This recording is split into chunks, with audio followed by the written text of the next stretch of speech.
నిర్వహిస్తున్న ముందస్తు పీఠికాపుర సంక్రాంతి మహోత్సవాలకి విచ్చేసిన సహచర మంత్రులు,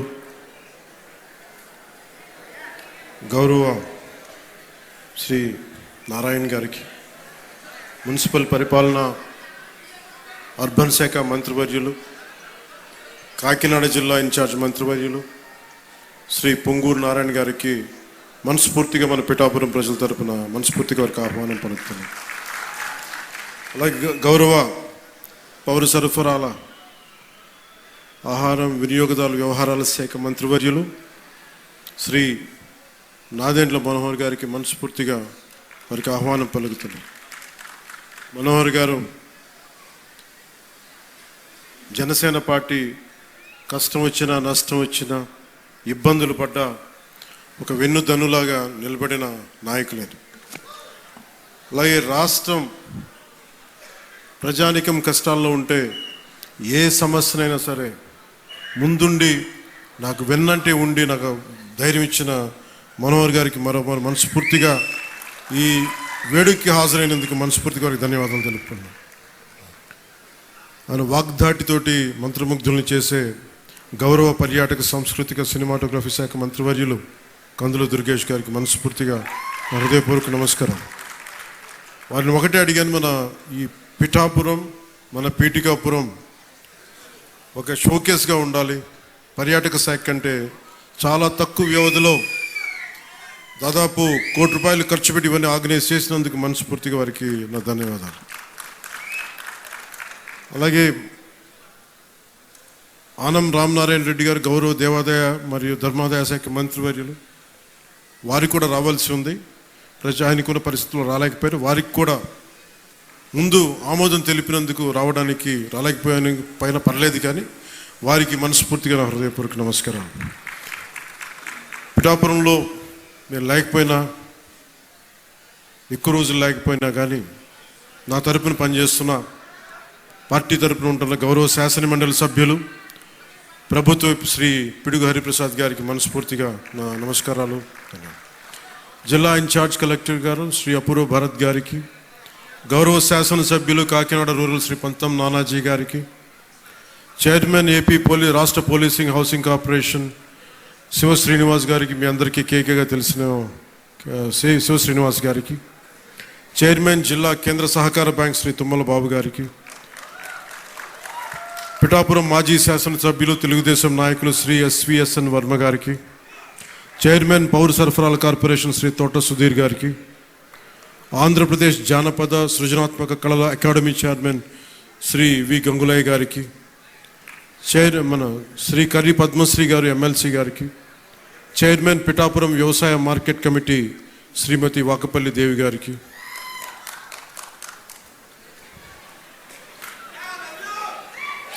chairman Godavari eastern delta project Shri Muralisetti Sunil గారికి, బీజేపీ పిఠాపురం ఇన్ఛార్జ్ బుర్రా మురళీకృష్ణరాజు గారికి. ఆయన ఒకసారి బీజేపీని జనసేన కూడా నాకు అర్థం కాదు, అంత ప్రేమ చూపిస్తారు, అంత నిలబడతారు. సో వారికి నా మనస్ఫూర్తిగా నమస్కారాలు. నేను చాలామందిని ఆహ్వానించాను. చాలామంది గతంలో పిఠాపురంలో మన ఎలక్షన్ సమయంలో జనసేన విజయానికి కృషి చేసిన చాలామంది సినీ ప్రముఖుల్లో చాలామందిని ఆహ్వానించి మొదటి రోజుగా హైపర్ ఆది గారిని, తన మాట బాగుంటుంది కదా, అందరూ కామెడీ హ్యూమర్ అనుకుంటారు, మాట చాలా విట్టు ఉంటుంది. అలాంటి హైపర్ ఆది గారు ఇక్కడ విచ్చేసినందుకు మనస్ఫూర్తిగా వారికి నా హృదయపూర్వక నమస్కారాలు, ధన్యవాదాలు. అలాగే సాగర్ జనసేన ఇన్ఛార్జ్, కరీంనగర్ ఇన్ఛార్జ్, ప్రత్యేకించి వాళ్ళందరినీ మనకి టీవీ మాధ్యమాలతో వారికి సీరియల్స్ ద్వారా వారు ఆర్కే నాయుడుగా మన ఈ మధ్య సినిమా కూడా చేశాం. ఆయన అసలు పేరు సాగర్ అయినప్పటికీ కూడా ఆయన వేసిన క్యారెక్టర్ ఆర్కే నాయుడుగానే ఆయన ప్రసిద్ధి చెందారు. మనస్ఫూర్తిగా వారికి ప్రత్యేకించి తెలంగాణ నుంచి మీరు మనస్ఫూర్తిగా ఇక్కడికి వచ్చినందుకు నా హృదయపూర్వక ధన్యవాదాలు.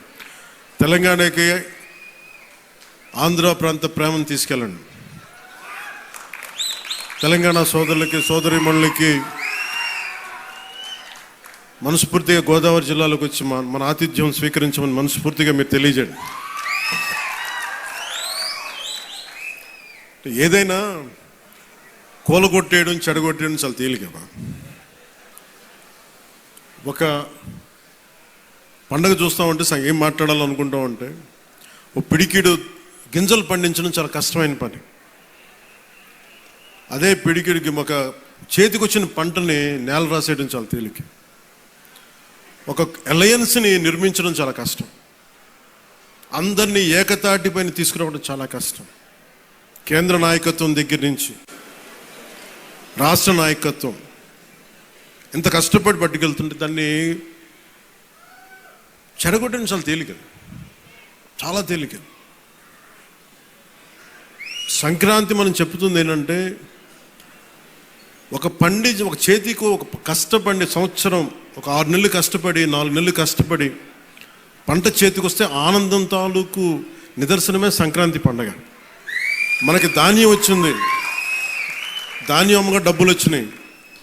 ఈ రోజున మన హరిదాసులు కానీ ఇంతమంది జానపద కళాకారులకు కానీ మనం ఎందుకు ఇస్తాము ఇవన్నీ అంటే మా దగ్గర అబండెన్స్ ఉంది. మాకు ఒక 10 బస్తాల పంట ఉంటే మేము 2 బస్తాలు పంచుతామని చెప్పడానికి. అది ఏం మాట్లాడాలనుకుంటామంటే ఓ పిడికిడు గింజలు పండించడం చాలా కష్టమైన పని. అదే పిడికిడికి ఒక చేతికి వచ్చిన పంటని నేల రాసేయడం చాలా తేలిక. ఒక అలయన్స్ని నిర్మించడం చాలా కష్టం. అందరినీ ఏకతాటిపైన తీసుకురావడం చాలా కష్టం. కేంద్ర నాయకత్వం దగ్గర నుంచి రాష్ట్ర నాయకత్వం ఎంత కష్టపడి పట్టుకెళ్తుంటే దాన్ని చెడగొట్టడం చాలా తేలిక, చాలా తేలిక. సంక్రాంతి మనం చెప్తుంది ఏంటంటే ఒక చేతికి ఒక కష్టపడి సంవత్సరం ఒక 6 నెలలు కష్టపడి 4 నెలలు కష్టపడి పంట చేతికి వస్తే ఆనందం తాలూకు నిదర్శనమే సంక్రాంతి పండగ. మనకి ధాన్యం వచ్చింది, ధాన్యం అమ్మగా డబ్బులు వచ్చినాయి. ఈ రోజున మన హరిదాసులు కానీ ఇంతమంది జానపద కళాకారులకు కానీ మనం ఎందుకు ఇస్తాము ఇవన్నీ అంటే మా దగ్గర అబండెన్స్ ఉంది. మాకు ఒక 10 బస్తాల పంట ఉంటే మేము 2 బస్తాలు పంచుతామని చెప్పడానికి. అది సంక్రాంతి తాలూకు నిదర్శనం. అంటే అలాగా మీరు ఇందాక మంత్రివర్యులు నారాయణ గారు చెప్తా ఉన్నారు, ఇంకా ప్రపంచంలో ఏ నియోజకవర్గం ఇంకెక్కడా రాదు అని ఏది జరుగు. ఇక్కడ కొబ్బరాకు పడ్డా కానీ పిఠాపురంలో చాలా దారుణం జరిగిపోయింది. ఒక తాటాకు అక్కడ ఉన్న తాటాకు ఊడిపడిపోతే అమ్మా చాలా దారుణం జరిగిపోయింది. మరి గత ప్రభుత్వ నాయకులను అడగండి, వాళ్ళ నియోజకవర్గం అసలు న్యూస్ ఉంటుందా? ఏం జరుగుతుందో కూడా తెలియదు మీకు. పిఠాపురంలో చిన్న చెట్టు మీద వాళ్ళున్న పక్షి ఈక పడినా కానీ అయ్యా బాబోయ్ పక్షుడు అంటే ఇది ఎవరిస్తున్నారు మీకు? బలం ఎవరిస్తున్నారు? మీరిస్తున్నారు. చెడు వార్తలకి మీరిస్తున్నారు బలం. ఒకటి మనల్ని తిడుతుంటే మీరు దాన్ని వైరల్ చేస్తే మీరు బలం ఇస్తున్నారు. ఒకటి చెడగొడుతుంటే వచ్చి మీరు ఎదురు ప్రశ్నించకపోతే మీరు బలహీనలు అయిపోతారు.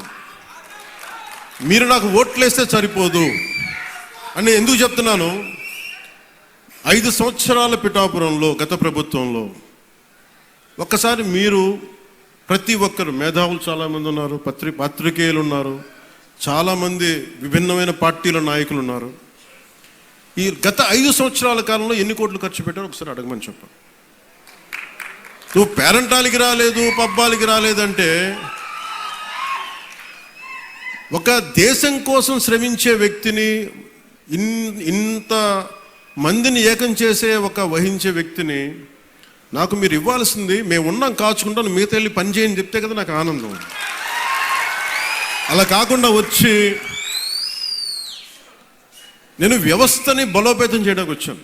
అంటే నా అవసరం లేని నిజమైన నాయకత్వం ఏంటి? నాయకుడు అవసరం లేకుండా పనులు జరిగిపోవాలి సింగపూర్ లాగా. అది కదా అభివృద్ధి అంటే. ఏ పని కావాలన్నా ఎమ్మెల్యే గారి ఇంటికి వెళ్తే కానీ పనులు అవ్వండి, అట్లా అంటే అది అభివృద్ధి కానట్టే కదా లెక్క. అంటే గత ప్రభుత్వంలో మీరు ఎంత ఖర్చు పెట్టారో ఒకసారి చూడండి. నేను గత ఏడాది 308 కోట్లతోటి పిఠాపురం అభివృద్ధికి మనం ఖర్చు పెట్టాం, మీరు చూడండి. అలాగే ఇప్పుడు 200, అది దాదాపు 60-70% పనులు అవుతున్నాయి, అయిపోయినాయి, ఇంకా 30% మిగిలినాయి. ప్రాబబ్లీ టార్గెట్ ఇచ్చింది మార్చికి అయిపోవాలి. ఇప్పుడు మనం 211 కోట్లతోటి అదనపు అభివృద్ధి కోసం మనం ముందుకు తీసుకెళ్తాం. అంటే ఇది 26 కోట్లతోటి ప్రారంభమైనవి, మన పని పూర్తయినవి, ప్రారంభోత్సవాలు చేశాం. మీరు అడగాల్సింది గత ప్రభుత్వ నాయకులను వచ్చి, వాళ్ళు వారి పాలనలో ఏం చేశారని అడగాలి. వాళ్ళు తిమ్మేశారు అని చెప్పి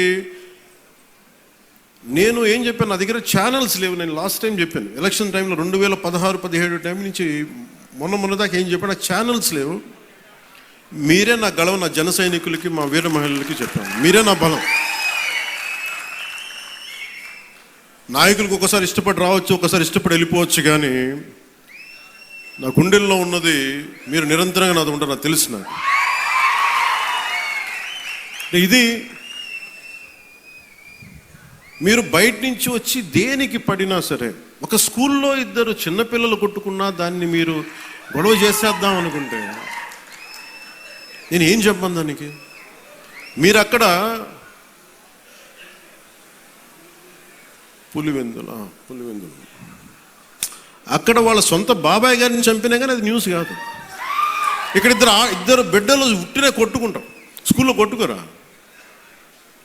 నాయకులే కొట్టుకుంటున్నప్పుడు స్కూల్లో చిన్నపిల్లలు ఎందుకు మాట్లాడమని గారు? పెద్ద స్థాయి ఆలోచన పరిధుల నాయకులే మాట అనుకున్నప్పుడు చిన్నపిల్లలు ఏదో అనుకుంటాం, దాని కులాలు పట్టుకొచ్చేస్తాం. మరి ఇదే మీరు అడగాల్సిన ప్రశ్న. మన జనసేన నాయకులు కూడా చెప్తున్నా, కూటమి నాయకులు కూడా చెప్తున్నా,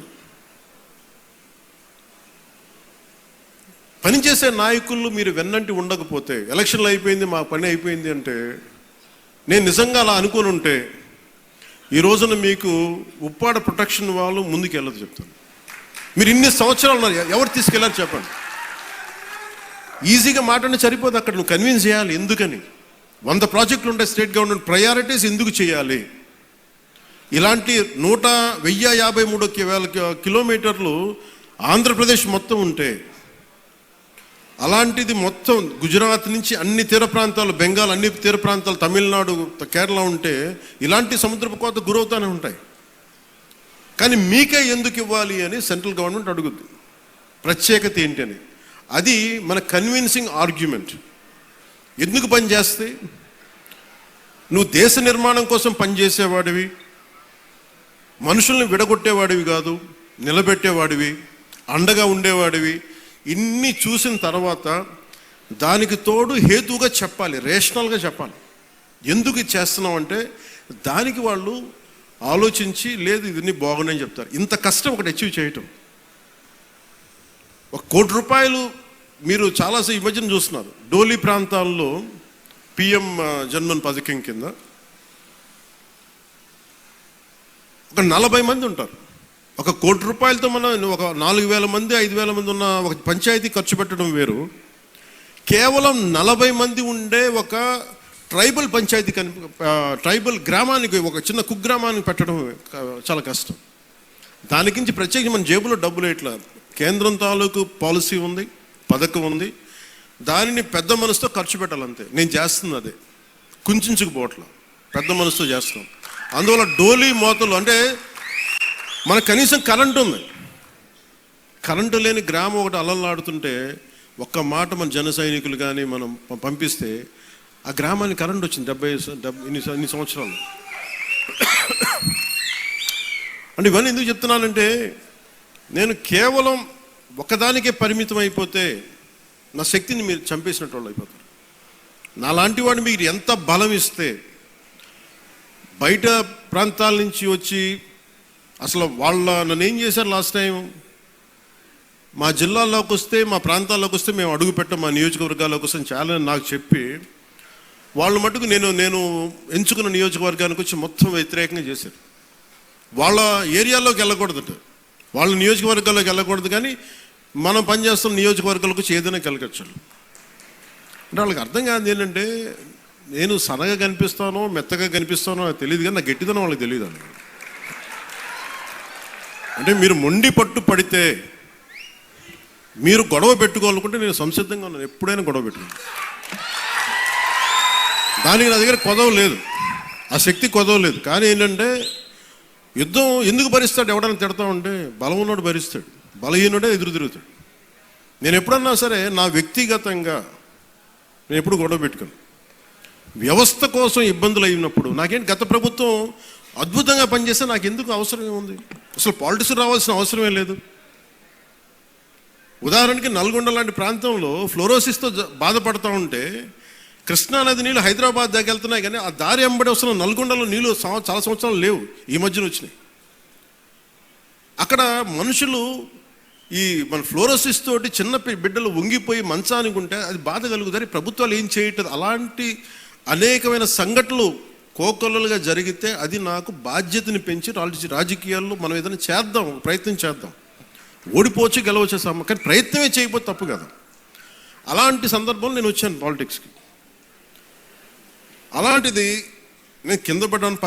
మనోహర్ గారు మాట్లాడుతున్నారు, పుష్కర కాలం దాటింది నేను వచ్చి పాలిటిక్స్. 14 సంవత్సరాల పైన ఎవరు తీసుకుంటారు? నాకు రాజకీయాలు, నాకు డబ్బు సంపాదనకి, నాకు డబ్బు సంపాదన, నేను బిగ్ యాక్టర్. నేను నెంబర్ 1 యాక్టర్ని కాదేమో, కానీ నా స్థాయిలో నేను బాగా డబ్బులు సంపాదించగలిగే యాక్టర్ని. ఓడిపోయినా కానీ, సినిమా ఫ్లాప్ అయినా కానీ డబ్బులు చేసుకునే కెపాసిటీ ఉంది నా సినిమాలకి. అది మీ అందరి అభిమానం, ప్రేమ వల్ల. మరి అలాంటి నేను ఎందుకు రావాలి రాజకీయాల్లో కంటే, అది నా ఆవేదన, నా బాధ్యత. పాలిటిక్స్ నా బాధ్యత. అంటే ఎంతసేపు ధాన్యం పండించి దోచేసుకోవడం తప్ప తిరిగి ఇద్దామని గుణం లేకపోతే ఏమవుతుంది? అందుకని నేను ఏం నమ్ముతానంటే, ఎంతో కొంత తిరిగి ఇవ్వాలి సమాజానికి. ఆ ప్రిన్సిపల్ నన్ను తీసుకొచ్చింది. అలాంటి నేను కోరుకుంటుంది మన సంక్రాంతి ఒక కొత్త సంక్రాంతి అవ్వాలి మన పీఠికాపురం. ఇది మీరందరూ నా కుటుంబ సభ్యులు. మీకు ఆనందం ఇవ్వడమే నా పని. ఆనందం ఇవ్వడం అంటే మళ్ళీ ఇంటికి వచ్చి డ్యాన్స్ చేయమనేరా? అంటే మీరు బలం అవ్వడానికి నేను చేదోడు వాదోడు అవుతాను. అలాగే మా ఇంటికి వచ్చే పేరెంటాలకు వచ్చి ఎన్ని పేరెంటాలు వస్తే పనే వాళ్ళు చేస్తారు, పనులు కూడా చేయాలి కదా. అలాగే సంక్రాంతికి నాకేమనిపించిందంటే, పీఠికాపురం పర్మనెంట్గా ఒక సంక్రాంతి ఉత్సవాలకి పండగ కావాలి. అంటే ఇది సంక్రాంతి, ఓణం ఎట్లా ఉంటుందంటే, మాది కూడా మన హార్వెస్ట్ ఫెస్టివల్ మన కేరళలో. అది భూమిని నమ్మే ప్రతి ఒక్కరి పండగ అది. మరి కేరళలో చాలా ఒక అనూహ్యంగా ఏంటంటే అన్ని మతాలు జరుపుకుంటారు. సో నా మనసులో కూడా మన సంక్రాంతి అన్ని మతాలు జరుపుకోవాలి. అది ప్రకృతి ఆరాధన నుంచి పుట్టిన మన సంస్కృతి ఇచ్చిన వారసత్వం అది. ఈ వారసత్వాన్ని భవిష్యత్ తరాలకి అందించడం మన బాధ్యత. ఈరోజు పీఠికాపురంలో జరుగుతున్న సంక్రాంతి సంబరాలు మనకి భవిష్యత్తులో అందరికీ అలాంటి జ్ఞాపకాలని ఇవ్వాలని మనస్ఫూర్తిగా కోరుకున్నాం.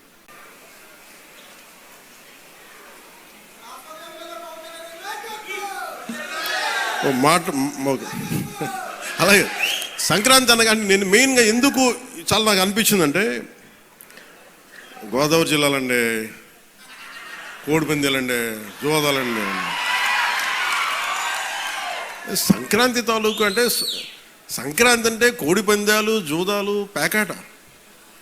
ఓకే, నేను సరదా, నేను అదేం కాదంటలేదు, చేసేవాళ్ళని చేసుకోమని చెప్పి నాకు ఇబ్బంది లేదు. కానీ అంటే నేను తెలంగాణ స్నేహితులు కూడా చెప్తా ఉంటాను. హైదరాబాద్ నేనే ఇంట్లో ఉంటే, నేను హైదరాబాద్లో ఉంటే ఇప్పుడు 10 years బ్యాక్ మేము ఎక్కడికి వెళ్తా అంటే మేము భీమవరం వెళ్ళిపోతా ఉండే, లేదంటే మేము తూర్పుగోదావరి వెళ్ళిపోతాం. దేనికి అంటే మేము అక్కడ ఈ కోడి పందాలకి ఎంత డబ్బులు వేస్తారని నాకు కూడా తెలియదు.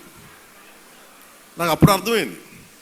అంటే నేను అనేది సంక్రాంతి అంటే కేవలం కోడి పందాలు, పేకాట, జూదం దగ్గరికి పరిమితం అయిపోతే రాంగ్ ఇండికేషన్ వెళ్తుంది సొసైటీకి. ఇంకెక్కడ వెళ్ళాం మనం.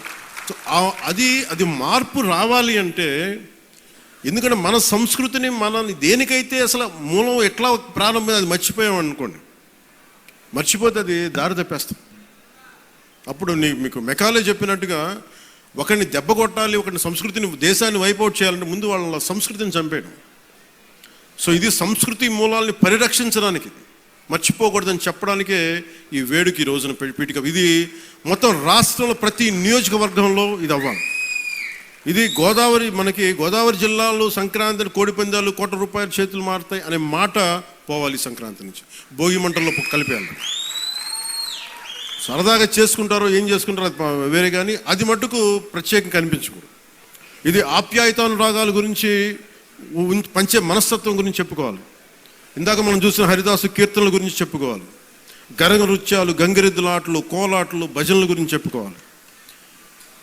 అలాగే నవతరానికి మన సాంప్రదాయాల విలువల గురించి, కళారూపాలు, సృజనాత్మక ప్రక్రియల గురించి తెలియాలి.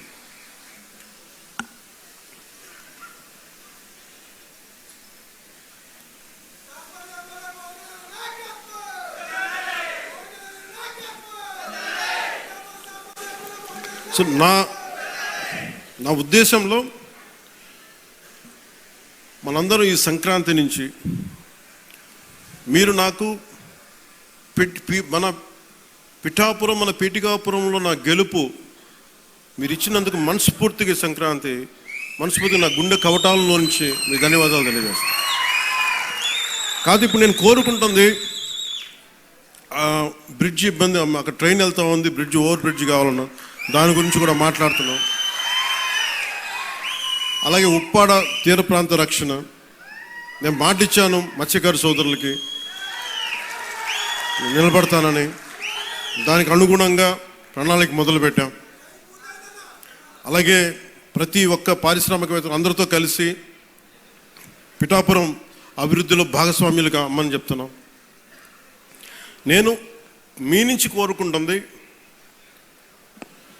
ఇది భారతదేశానికి చాలా కీలకమే. పీఠికాపురం శక్తిపీఠం, శ్రీపాద శ్రీవల్లభుడు వెలిసింది ఇక్కడ. వారి ఆధ్యాత్మికంగా వాళ్ళు ఎంచుకున్నారు. ఇది నేను నిజంగా చెప్పాలి, నేను రాజకీయాల్లోకి రావాలనుకోలే, సినిమాల్లోకి రావాలనుకోలే, పోటీ చేయాలనుకోలే. అలాంటిది పిఠాపురంలో రావాలని అసలు ఏమనుకోలేదు. అది భగవంతుడి సంకల్పం, తీసుకురాబడ్డాను ఇక్కడికి, గురువుల సంకల్పం. సో నేను నా ఆఖరి శ్వాస వరకు నేను మీకోసం పనిచేస్తాను. అది అధికారంతో సంబంధం లేదు, దానికి మీరు ఆశీస్సులు ఇవ్వండి. నేను ఒకటే కోరుకుంటుంది, మతం పేరుతో కానీ, కులం పేరుతో కానీ, వర్గాల పేరు మీద కానీ గొడవలు తీసుకొచ్చే వాళ్ళని మటుకు మీరు వారికి మీరే బాధ్యతను తెలియచేయాలి. ఎందుకంటే మీకు ఇందాక చెప్పినట్టుగా ఒకటి విడగొట్టేయడం చాలా చాలా తేలిక మనుషులు. ఈ రోజున మనం మాట్లాడుకోవాల్సింది రైతాంగం గురించి. గౌరవ మంత్రివర్యులు civil supplies minister Nadella Manohar గారు ఆధ్వర్యంలో, గౌరవ ముఖ్యమంత్రి శ్రీ నారా చంద్రబాబు నాయుడు గారి, నేను చాలాసార్లు సందర్భాలు చెప్పాను, ఆయన అనుభవం చాలా అవసరం అని. సో మనందరం ఒక ప్రయాణం చేసాం. అలా చేయబట్టే ఈ రోజున సివిల్ సప్లైస్ ద్వారా 7 లక్షల మంది రైతుల నుంచి 40 లక్షల మెట్రిక్ టన్నుల ధాన్యం సేకరించిన ధాన్యానికి సరిగ్గా 24 గంటల లోపే 9,300 కోట్ల రూపాయలని చెల్లించడం జరిగింది. ఇది ఎక్కడైనా సరే మీరు గత ప్రభుత్వంలో ఎంతసేపు దేహీ అంటే ఇది ప్రోయాక్టివ్ గవర్నమెంట్, నారా చంద్రబాబు నాయకత్వంలో ప్రోయాక్టివ్ గవర్నమెంట్. అంటే ఇంతమంది సమిష్టిగా కలిసి కృషి చేస్తేనే ఈ రోజున ఇంత అద్భుతంగా జరుగుతుంది. మీరు గత ప్రభుత్వాన్ని గురించి వాళ్ళు ఏం చేసినా సరే వాళ్ళు తెలిసింది ఒకటే, బూతులు తిట్టడం, ఇందాక నారాయణ గారు చెప్పినట్టు కేసులు పెట్టడం, ప్రజలకి మనశ్శాంతి లేకుండా చేయడం. మళ్ళీ అదే పాత పద్ధతి మొదలుపెట్టారు. మళ్ళీ పిఠాపురంలో గతం ఎన్నడూ లేని విధంగా మళ్ళీ మీరు స్టార్ట్ చేశారు. ఈ సందర్భంలో ఉన్నత పోలీస్ అధికారుల గారికి, జిల్లా మ్యాజిస్ట్రేట్ గారికి కూడా చెప్తున్నాను, లా అండ్ ఆర్డర్ని కనుక ఎవరైనా సరే పిచ్చి పిచ్చిగా కనుక మీరు అభద్రతా భావానికి కానీ ప్రజల్ని చేస్తే అస్సలు ఉపేక్షించద్దని చెప్తున్నాను. నా మాటలు చాలా మెత్తగున్నాయి కానీ చేతలు చాలా చాలా గట్టిగా ఉండి గుర్తుపెట్టుకోండి.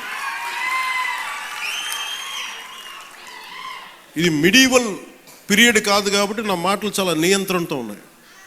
చేతలు చాలా చాలా గట్టిగా ఉండి గుర్తుపెట్టుకోండి. అందుకని మీరు రాజకీయ పరంగా ఏదైనా చేద్దామంటే సంతోషం, అది మీరు ఒక విమర్శ చేయండి, ఇక్కడ అభివృద్ధి బాగలేదు, ఇంకోటి బాగలేదు. కానీ మీరు కులాల మధ్య, మతాల మధ్య గొడవ పెట్టేద్దాం అనుకుంటే వాటిని మెరుకు నేను వ్యక్తిగతంగా చాలా పర్సనల్గా తీసుకుంటాను. ఎందుకంటే I believe firmly in the foundations of our constitution. నేను రూల్లే మాట్లాడతా, రూల్నే అప్లై చేస్తా. అది దయచేసి ఉన్నతాధికారులందరూ, అది మీరు కలెక్టర్ గారు కావచ్చు, ఎస్పీ గారు కావచ్చు, మీరు ప్లీజ్ అది మీరు చాలా ఫర్మ్గా అప్లై చేయండి. అది నేను స్వయాన ముఖ్యమంత్రి గారే మేము తప్పు చేసినా మాకు కూడా అప్లై చేయండి అని మేము శాసనసభలో చెప్పి we are bounded by that word. అందుకని ఎవ్వరు కూడా వ్యవస్థకు అతీతులు కాదు, నాతో సహా. అందుకని దాని దృష్టిలో మేము వ్యవస్థకు లోబడి ఉంటాం, మేము వ్యవస్థకు లోబడి రెచ్చగొడతామంటే దానిని ఎలా హ్యాండిల్ చేయాలో, ఎందుకంటే అక్కడ దాకా దృష్టి పెట్టలే, చాలా సంయమనంతో ఉన్నాను నేను. మీరు పిఠాపురంకు వచ్చి గొడవలు పెడతా ఉంటే నేను ఇక్కడ కూర్చొని మొత్తం ఏరేస్తాను, అందరిని గుర్తుపెట్టుకోండి. అక్కడ దాకా తీసుకురావద్దు. తల్లి బిడ్డ న్యాయంగా పోదాం, తల్లి బిడ్డ న్యాయంగా పోదాం. మీరు ఒక మాట అనండి, నేను తీసుకుంటా. కానీ మీరు నన్నన్నా పర్లా, పార్టీ నన్నా నేను భరిస్తాను. కానీ ప్రజల మధ్య వైషమ్యాలని కనుక మీరు చేస్తే దాని పర్యవసానాలు చాలా తీవ్రంగా ఉంటాయి, గుర్తుపెట్టుకోండి. ఎందుకంటే నాకు ఓటమి భయం లేదు, ఇది చాలా చాలా అర్థం చేసుకోవాలి అందరూ. నాకు ముందుకెళ్ళే ఆలోచనే తప్ప ఓటమి భయం లేదు. ఎందుకంటే నేను నిలబడతాను, నాకు తప్పు అని నేను ఒక వాస్తవంలో బతుకుతాను. ఈరోజు పదవులు ఉండొచ్చు, పదవులు పోవచ్చు, వీటి మీద నేను ఆలోచించుకొని చేయను.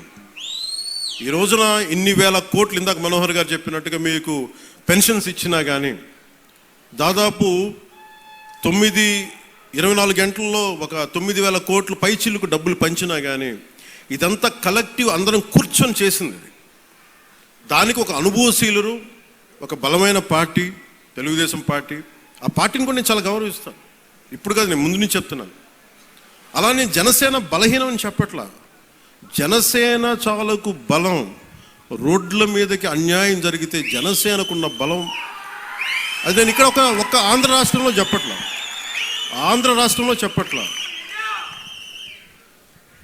నా సిద్ధాంతాలని, జనసేన సిద్ధాంతాలు నమ్మేవాళ్ళు ఊరికి 10 మంది ఉన్నా వాళ్ళు 1000 మందితో గొడవ పెట్టుకుంటారు. అది జనసేన. ఈరోజు కూర్చోబెట్టి నా మీద అందరూ మాట్లాడేస్తూ ఉంటాను, ఏం చేసావు అది ఇది మాట్లాడుతూ ఉంటే. మరి 2019లో అన్ని కేసులు పెడుతున్నాం, వాళ్ళందరూ ఏమైపోయారు? అప్పుడు గొంతు పెగలలేదు. అప్పుడు ఏమైపోయింది? ఆ రోజు అంటే మీరు కేసులు పెడతారని మన నారాయణ గారు చెప్తున్నారు కదా. అందుకని ఇవన్నీ దృష్టిలో పెట్టుకొని మీరు ఈ అలయన్స్ని దయచేసి ఎవరు కూడా, జనసేన నాయకులు కావచ్చు, కూటమి నాయకులు ఎవరైనా కావచ్చు, దీన్ని దయచేసి బలహీనం చేయకండి. ఎందుకంటే నాకు చంద్రబాబు నాయుడు గారికి చాలా అపారమైన అవగాహన ఉంది మన ప్రజలను ఎలా కాపాడాలని. మా ఇద్దరి మధ్య అసలు అలాంటి అరమరికలు కానీ విభేదాలు కానీ లేవు. ఇండివిజువల్గా ఒకసారి మాట్లాడచ్చు, కానీ కొన్ని చోట్ల 2 పక్షాల నాయకులు కావచ్చు, ఇది ఎక్కువ కాలం నిలబడదు. నేను చెప్తున్నాను కదా, ఎందుకంటే స్టెబిలిటీ ఇవ్వాల్సిన బాధ్యత మా మీద ఉంది. అందుకని మేము దాన్ని తీసుకున్నాం. అలాగే పెన్షన్స్ ఉన్నాయి. ఎన్టీఆర్ భరోసా పెన్షన్ కింద ప్రభుత్వం 63,50,000 మంది పెన్షన్దారులకి ఆర్థిక భద్రతను అందిస్తుంది. ప్రతి నెల దాదాపు 2,750 కోట్ల పెన్షన్, సామాజిక పెన్షన్ పంపిణీ చేస్తుంది. ప్రతి నెల 1వ తారీఖున బెనిఫాక్టర్స్, లబ్ధిదారులకి నిరంతరంగా అందజేస్తుంది. దానికి డ్రామాలు చేయట్లా. మేము ఆ వ్యవస్థను పెట్టాం, ఈ వ్యవస్థను డైరెక్ట్గా అసలు గోల్ చేయకుండా డైరెక్ట్గా ప్రభుత్వ అధికారులు వచ్చి ఇంటికి వచ్చి తలుపు తట్టి ఇస్తున్నారు. అంటే గత వాళ్ళు ఏం చేస్తున్నారంటే ఇవి చేసిన విధానం కాదు అది. అలాగే చేనేత కార్మికులకి ఉచిత విద్యుత్ ఇవ్వడం జరుగుతుంది. మరమగ్గాలకి నెలకి 500 యూనిట్లు, మగ్గాలకి 200 యూనిట్ల వరకు ఉచితంగా. తల్లికి వందనం ద్వారా 62,27,000 మంది విద్యార్థులకి 10,000 కోట్ల రూపాయలు సాయం చేశారు. వాళ్ళు కొన్ని వేల కోట్లు దోచేసుకుంటా ఉంటే 23,000 కోట్లు 25,000 కోట్లు మద్యం, కల్తీ మద్యం అందజేసి దోచుకుంటే మనం అన్నీ ఆపి వాళ్ళ దోపిడీని ఆపి ఇక్కడ 10,000 కోట్ల రూపాయలు తల్లికి వందనం పథకానికి ఇస్తా ఉన్నాం. అన్నా క్యాంటీన్లో కనీసం మన డొక్కా సీతంలాగా మనకు అన్నం పెట్టే క్యాంటీన్లు అవి కూడా తీసేశారు. తిరిగి అవి నారాయణ గారి ముందుండి, గౌరవ ముఖ్యమంత్రి గారు చెప్తే నారాయణ గారు ముందుండి ఆయన ఒక సిస్టమిక్గా being an mathematics professor with precision, mathematical precision ఉంటుంది. అలాగే ఆయన ఒకటి అనుకుంటే గోళ్ళు ఆయన చాలా బాగా చేస్తారు, కానీ ఆయన అనుకోవాలి బలంగా. సో అలాంటి ఆయన ఒక ఆదేశం ముఖ్యమంత్రి గారు ఇస్తే 204 అన్నా క్యాంటీన్లని చాలా సమర్థవంతంగా ఇప్పుడు దాకా 4 కోట్ల భోజనాలని అందించడం జరిగింది. అలాగే ఆటో డ్రైవర్స్కి ఏడాదికి 15,000 చొప్పున 436 కోట్ల రూపాయలు అందించడం జరిగింది. దాదాపు 2,90,000 మంది లబ్ధి పొందారు.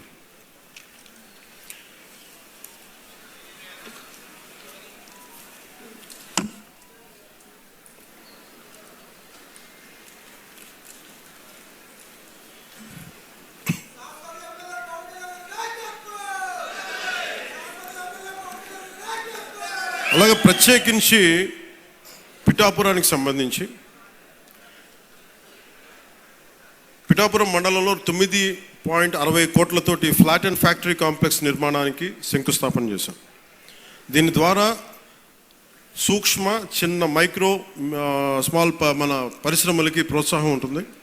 ఇందులో 50% సామాజికంగా వెనుకబడ్డ ఎస్సీ మత్స్యకార వర్గాలకి ఇది కేటాయించబడుతుంది. దీనివల్ల 650 మందికి ఉపాధి అవకాశాలు కలుగుతాయి.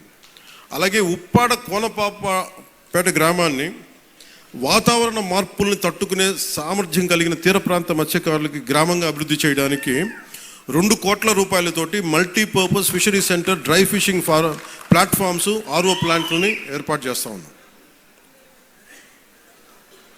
అలాగే ఉపాధి హామీ పథకం ద్వారా 31,21,21,00,000 మినీ గోకులాలు, హెల్త్ క్లినిక్లు, పంచాయతీ భవనాలు, గ్రామీణ రోడ్ల నిర్మాణానికి శంకుస్థాపన చేశాం. రహదారులు R&B శాఖ ద్వారా 26.95 కోట్ల రూపాయలతోటి 10 ప్రధాన రోడ్లని మరమ్మతులు చేపట్టాం. పిఠాపురం మున్సిపాలిటీలో 6.80 కోట్లతోటి డ్రైన్స్, మోడల్ అభివృద్ధి చేస్తున్నాం. గొల్లప్రోలు నగర పంచాయతీలో 3 కోట్లతోటి డ్రైన్ల నిర్మాణం చేపట్టాం. పిఠాపురం, గొల్లప్రోలుకి త్వరలోనే సూవేజ్ ట్రీట్మెంట్ ప్లాంట్లు మంజూరు అవుతాయి. ఎందుకంటే చెత్త చూస్తామని చాలా ఇబ్బందిగా ఉంటుంది. సో అందుకని STPలు దీన్ని తొందరగా ఆమోదం చేయబడతాయి. అలాగే దీనికి ప్రత్యేకించి ఇందాక నారాయణ గారు మాట్లాడుతూ, ఎందుకంటే ఒకసారి నెల్లూరులో పెరిగాను కాబట్టి నెల్లూరు అభివృద్ధి చాలా బాగుంటుంది. ఆయన ఎమ్మెల్యే అక్కడ ఒక స్థానికంగా, అంతకుముందు కూడా 2014లో కూడా. ఇందాక నాకు వారంటే చాలా ఆనందం కలిగించినది, మీకు కూడా ఆనందాన్ని పంచుకోవాలనుకుంటున్నాను. నేను నెల్లూరుని ఎలాగ అభివృద్ధి నేను నా హయాంలో చేశామో, పిఠాపురం, గొల్లప్రోలు ఈ మండలాలని ఈ మున్సిపాలిటీలని అంత సమర్థవంతంగా అభివృద్ధి చేసే బాధ్యత నేను తీసుకుంటాను. ఒకసారి మీరున్నా లేకపోయినా నేను నా బాధ్యత చేస్తాను అని చెప్తున్న మనస్ఫూర్తిగా వారికి, మన పిఠాపురం నియోజకవర్గ ప్రజల తరపున వారందరికీ మనస్ఫూర్తిగా, నారాయణ గారికి మనస్ఫూర్తిగా ధన్యవాదాలు. అలాగే కామన్ గుడ్ ఫండ్స్ ద్వారా 14 కోట్లతోటి పిఠాపురంలోని 20 దేవాలయాల అభివృద్ధి పనులకి శంకుస్థాపన చేస్తాం. ఈ పనులకి నిధులు మంజూరు చేసిన ఆనం రామనారాయణ రెడ్డి గారికి మనస్ఫూర్తిగా నా కృతజ్ఞతలు. అలాగే శాస్కీ ఫండ్స్ ద్వారా గత కాలంలో గత ప్రభుత్వంలో రోడ్లు అనేది ఇబ్బంది అవుతూ ఉంది. వాళ్ళు అప్పులు చేశారు, మరి ఏమి చేశారో తెలియదు, కానీ డబ్బులు అయితే ఇందాక ఉపన్యాసకులు చెప్పినట్టుగా కేంద్ర ప్రభుత్వం జల్ జీవన్ మిషన్ కోసం 25,000 కోట్లు, 23 ఇంకా లక్ష కరెక్ట్ చెప్పి 25,000 కోట్ల పైచిలుకు రూపాయలు ఇస్తే వాళ్ళు కేవలం 4,000 కోట్ల రూపాయలు ఖర్చు పెట్టారు. అంటే 50-50. సో 2,000 కోట్ల రాష్ట్ర ప్రభుత్వం ఇస్తే 2,000 కోట్లు కేంద్ర ప్రభుత్వం ఇస్తుంది.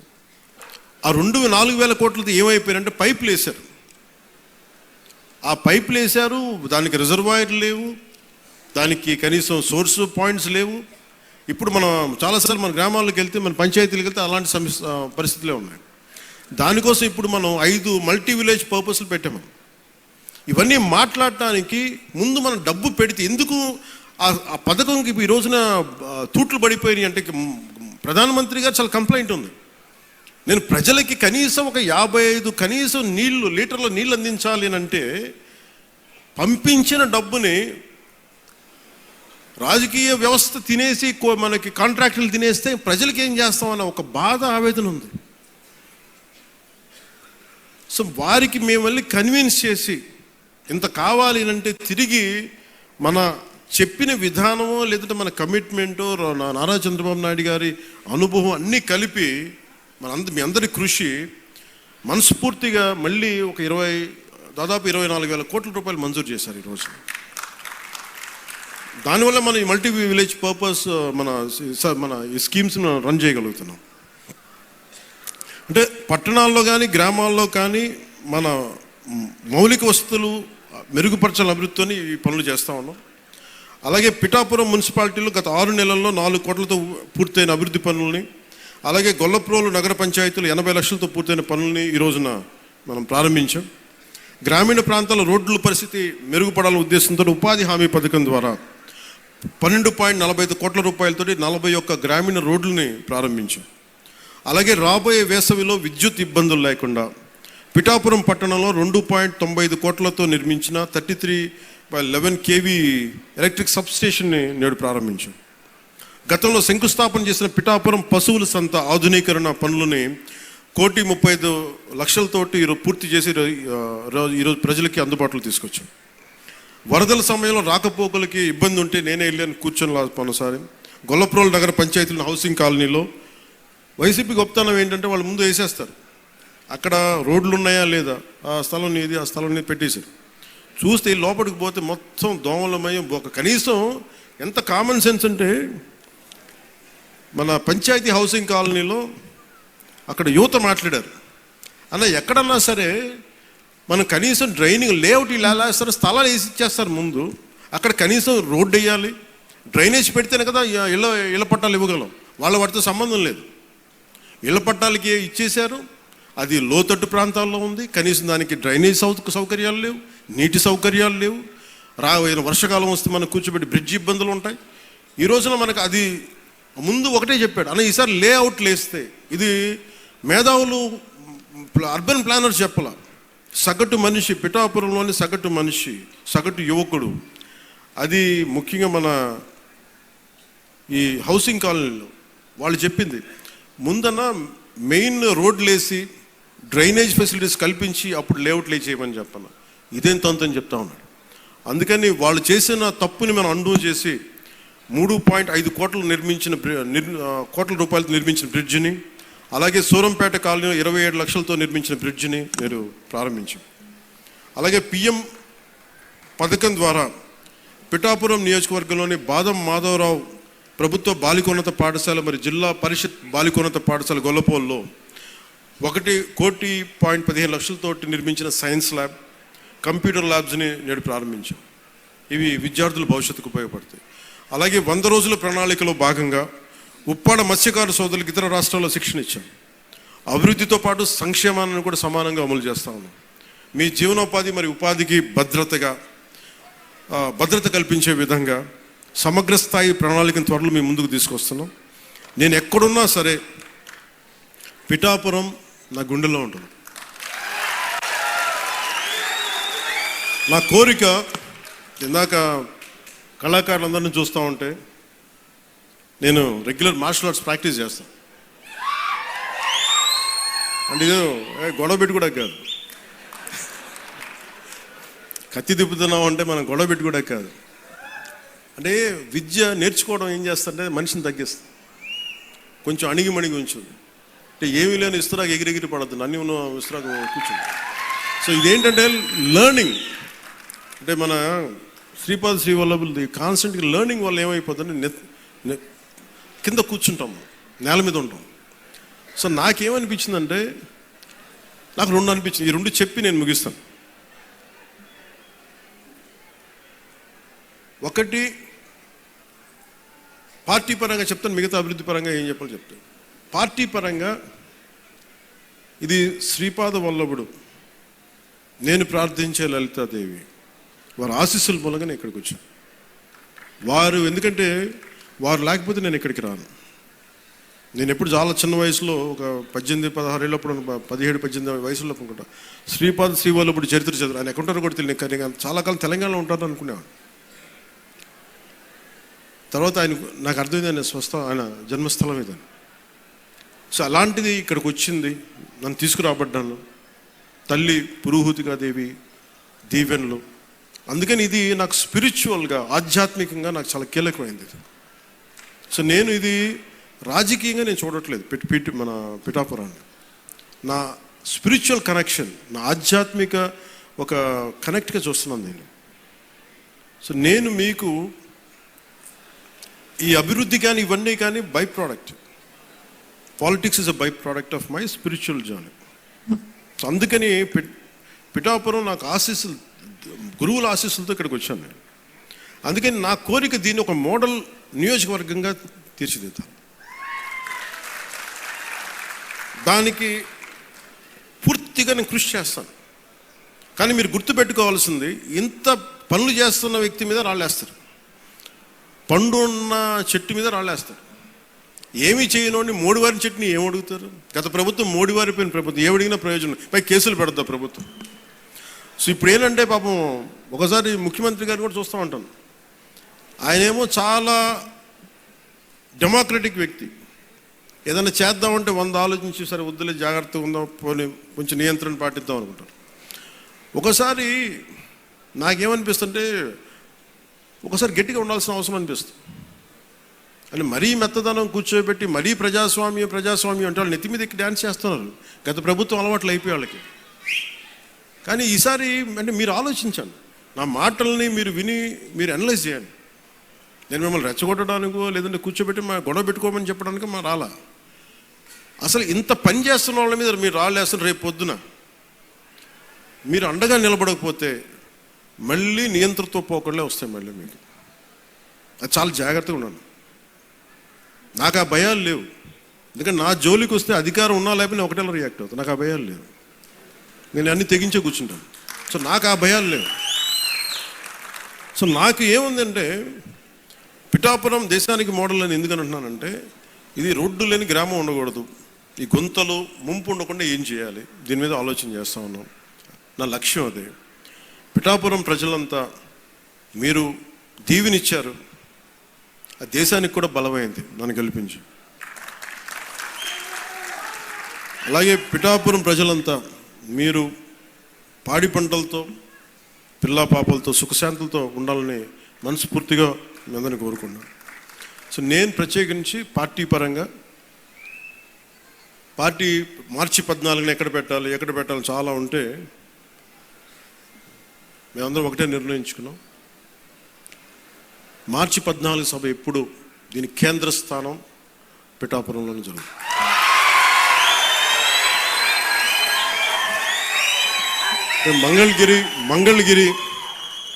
Mangalagiri party administrative headquarters అయితే, Janasena ideological headquarters is Peethikapuram. నా కోరిక ఏముందంటే, యువత భవిష్యత్తు మీరే నిర్మాణం. ఒక దేశపు సంపద అనేక మార్లు చెప్పినట్టుగా, ఒక దేశపు సంపద నదులు, అరణ్యాలు, ఖనిజాలు కాదు, యువత. స్వామి వివేకానంద చెప్పినట్టుగా బలమైన మనసులోనే బలమైన శరీరంలోనే బలమైన మనసు ఉంటుంది. అందుకు శారీరక దృఢత్వం చాలా అవసరం. మీరు చూసారు గల్వాన్లో, మన చైనాను ఇండియా బార్డర్లో ఫిజికల్గా తుపాకులు కొట్టుకోకూడదు కాబట్టి చేతులతో కొట్టుకున్నారు. అంటే శారీరక బలం చాలా అవసరం, దృఢత్వం.